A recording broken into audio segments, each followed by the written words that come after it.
वहीं जेडीयू के मुख्य प्रवक्ता नीरज कुमार ने कहा है कि सीएम नीतीश कुमार ने हमेशा अल्पसंख्यकों के हित का ख्याल रखा है। साथ ही उन्होंने विपक्ष पर वोट की राजनीति करने का आरोप भी लगाया।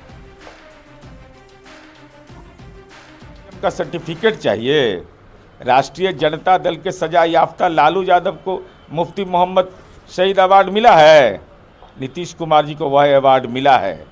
नीतीश कुमार जी को ग्लोबल थिंकर माना गया है। नीतीश कुमार जी गांधी, लोहिया, डॉक्टर भीमराव अंबेडकर, लोकनायक जयप्रकाश नारायण के और जननायक के विचारधारा को सरजमी पर उतार दिया। नहीं तो मुसलमान पंचायती राज का हिस्सेदारी हो जाता। कोई पसमंदा मुसलमानों के बारे में विचार करता था, परित्यक्ता नारी के बारे में कोई विचार करता था, कब्रिस्तान की घेराबंदी का विचार करता था। माननीय नीतीश कुमार जी को सारे तबकों का वोट मिला है और मुसलमानों को इस बात का एहसास है कि माननीय नीतीश कुमार जी ने हमको सुरक्षा दिया, संरक्षण दिया और साथ ही मेरे जीवन दशा में बदलाव के लिए चिंतन करके कार्य योजना बनाया। वहीं राष्ट्रीय लोक मोर्चा के राष्ट्रीय अध्यक्ष और राज्यसभा सांसद उपेंद्र कुशवाहा ने भी कहा है कि वक्फ बिल को लेकर जो भ्रांतियां फैलाई जा रही थी वो अब दूर हो चुकी हैं। इस बिल के एक्शन में आने के बाद पसमानदा मुसलमानों को काफी लाभ होगा। लोग भी भ्रम फैला रहे थे कि इसमें संशोधन से नुकसान होगा मुस्लिमों का। सच में मुस्लिमों का नुकसान नहीं होना है, आम मुस्लिमों का बहुत लाभ होने वाला है इससे। जो पसमानदा समाज के लोग हैं, जो वीकर सेक्शन भी के लोग मुसलमान वर्ग के बीच भी हैं, उनका बहुत ही लाभ होगा इस बिल के पारित हो जाने के बाद, एक्शन में आने के। और संसद के नेताओं के खूब भाषण सुने होंगे आप। वक्फ बिल को लेकर जोरदार और तीखी बहस भी आपने सुनी होगी। नेताओं की जुबानी जंग भी आपको हमने दिखाए हैं। लेकिन लोकसभा और राज्यसभा दोनों ही सदनों में नेताओं की शेरो शायरी ने लोगों को अपनी ओर खूब खींचा। एक से बढ़कर एक शायरी के जरिए सत्ता पक्ष और विपक्ष सवाल और जवाब देने की कोशिश कर रहा था। तो चलिए आपको पहले सुनाते हैं सदन में किस तरह से शेरो शायरी की भरमार रही। किसी के बात कोई, अध्यक्ष महोदय, किसी की बात कोई बदगुमान ना समझे, इस जमीन का दर्द कभी आसमान ना समझेगा। कि हम तो वो तारीख हैं, जहनों में रहना है जिसे, कागजी पुर्जे नहीं जो फाड़ डाले जाएंगे। जिस जमीन पर मैं खड़ा हूं ये मेरी पहचान है। आप आंधी हैं तो क्या मुझको उड़ा ले जाएंगे? तो इसे एक शेर में कहूंगा कि मरीजे सेकुलर इश्क पर लानत खुदा की, मर्ज बढ़ता गया जो दवा की। निसार में तेरी गलियों पे है वतन, जहां चली है रिवाजों गैर कि कोई ना सर उठाकर चल सके। केंद्र सरकार की ओर से लाया गया वक्फ पर नया संशोधन बिल संसद के दोनों सदनों से पास हो चुका है और इसी के साथ राष्ट्रपति की सहमति मिलते ही वक्फ का नया कानून बन जाएगा। इस पर संसद में वक्फ संशोधन को लेकर खूब बहस हुई और जोरदार बहस हुई। आपको सबसे पहले देश की संसद में तमाम पार्टियों के बड़े नेताओं के बीच तीखी बहस सुनाते हैं। कैसे वक्फ को लेकर नेता एक दूसरे पर आरोप लगाते दिखे, ये रिपोर्ट देखिए। भाई करने थोड़ा शांत हो जाइए। ये 26 के कारण डरे होंगे और कुछ कारण। चुनाव तो है ना अक्टूबर में, 25 में जो चुनाव है इसके कारण। मान्यवर भाई बैठ जाओ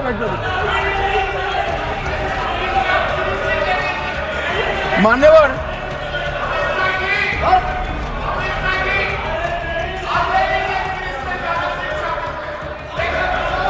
बैठ जाओ।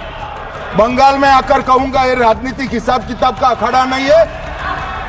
छाती पर ठोक कर कहूंगा ज्यादा सीधा है।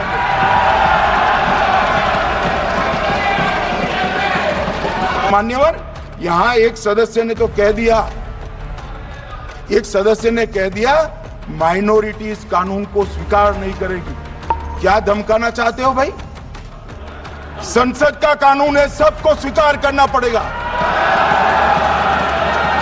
स्वीकार नहीं करेंगे मतलब क्या है? कैसे बोल सकते हैं कोई? हम कानून को स्वीकार नहीं करेंगे। एक कानून भारत सरकार का है, हर एक पर बंधन करता होगा और इसको स्वीकार करना पड़ेगा। मैं पूछना चाहता हूं, जब 250 साल तक वो हुकूमत ही नहीं रही तो उस हुकूमत के फरमान की लेजिटिमेसी कैसे हो सकती है? ये मैं कानूनविदों के लिए भी एक फूड फॉर थॉट रखने की बात करता हूं। और दूसरी बात मैं कहना चाहता हूं, ये किन हुकूमतों की बात कर रहे हैं सभापति महोदय? अगर सूरत नगर निगम पे दावा है मुगल के जमाने का और तमिलनाडु के मंदिर पर अरकाट के नवाब का, सभापति महोदय, ये वो हुकूमतें थी जो जजिया लगाती थी, ये वो हुकूमतें थी जो जिम्मी का कॉन्सेप्ट रखती थी, ये वो हुकूमतें थी जो गाजी की बात करती थी। क्या भारत के संविधान में उन हुकूमतों के फरमान को सही मान्यता देना सही है? बिल्कुल गलत है। मैं कहता हूं बाबा साहब अंबेडकर के संविधान में यदि आप ऐसी हुकूमतों के फरमान को रखने की कोशिश करते हैं तो this is fraud on constitution. और हमारी सरकार ने अगर बैक डेट से वो बंद किया है तो उस फ्रॉड को रोकने की पूरी व्यवस्था की है। और यहां पर मैं ये भी कहना चाहता हूं सभापति महोदय, जमींदारी उन्मूलन 1948 में हो गया, मगर ये बाद में जमींदार कैसे क्रिएट हो गए? हमने बचपन में विनोबा भावे, हम लोग के जन्म से बहुत पहले की बात है, विनोबा भावे जी के भूदान आंदोलन की बात सुनी थी, जिसमें जमींदारों से पैसा लेके जमीन लेके गरीबों को दी जाती थी। पर सभापति महोदय, कभी आपने सुना कि गरीबों की जमीन जमींदारों को मिल जाए? वो 2013 के बोर्ड ने वो व्यवस्था कर रखी थी, यानी वो भूदान आंदोलन था गांधी जी के शिष्य विनोबा जी का, तो आज के गांधियों के नेतृत्व में भू हड़प आंदोलन शुरू हो गया। ट्रिब्यूनल द्वारा दिए गए फैसले पर उच्च न्यायालय में 90 दिनों के भीतर अपील दायर करने का प्रोविजन है। आज भी 14 लॉ ट्रिब्यूनल है। आज भी माननीय उपसभापति महोदय, देश में करीब 14 लॉ ट्रिब्यूनल है। आप दिखा दीजिए कि कोई भी ट्रिब्यूनल जिसके डिसीजन को हाई कोर्ट या सुप्रीम कोर्ट में अपील नहीं किया जा सकता है। ये मुझे समझ में नहीं आता है, विपक्ष के लोग लोकतांत्रिक प्रोविजन जो था उसको बचाने के लिए क्यों परेशान है। मैं खास करके अपने पार्टी जनता दल यूनाइटेड और हम लोग के नेता नीतीश को देखिए, वक्फ बिल के समर्थन पर जेडीयू नेताओं की नाराजगी पर गोपाल मंडल का बयान भी सामने आया। गोपाल मंडल ने कहा कि सीएम नीतीश कुमार सबका क्लास लेंगे और सब ठीक हो जाएगा। गोपाल मंडल ने कहा कि आरजेडी पर निशाना साधते हुए उन्होंने कहा कि नीतीश कुमार ने सबसे ज्यादा मुसलमानों के लिए काम किया है। वहीं निशांत के राजनीति में आने पर गोपाल मंडल ने कहा कि सीएम के बेटे राजनीति में आ चुके हैं, अभी ट्रेलर चल रहा है, ट्रेलर खत्म होगा, फिल्म शुरू होगा। नीतीश कुमार ने मुसलमानों के लिए सबसे ज्यादा काम किया है, इस बात को फिर से उन्होंने दोहराया। नहीं, बिल्कुल नाराज नहीं। नीतीश कुमार इतना काम किए, इतना सबके लिए, जितना लालू यादव ने किए होंगे उतना इन्होंने काम करके दिखाया मुस्लिम के लिए, अब कर ही रहे हैं। नाराज क्या होंगे? अब उनकी मानसा है तो उसको कोई बदल नहीं सकता, कोई नाराजगी नहीं है। जब मुख्यमंत्री क्लास लेंगे ना उन लोगों का, सब सही हो जाएगा। क्या लगता है नुकसान भी सहना पड़ेगा 2025 विधानसभा चुनाव में? कभी नहीं, एकदम नुकसान नहीं सहना पड़ेगा। नीतीश कुमार ने सजाया है। लालू जी के समय काल में क्या स्थिति थी? 2005 के पहले क्या थी? भयावह सीन था, कहीं रोड नहीं, कुछ नहीं, लोग डरता था, पलायन हो रहा था। नीतीश कुमार ने निशान तो आ रहे हैं। हाँ, अरे आ गए, अरे पोस्टर से लगा रहे हैं, देखते ना, एक के बार में आता है। पहले फिल्म में क्या करता है? अरे फिल्म में पहले कैसे होता है?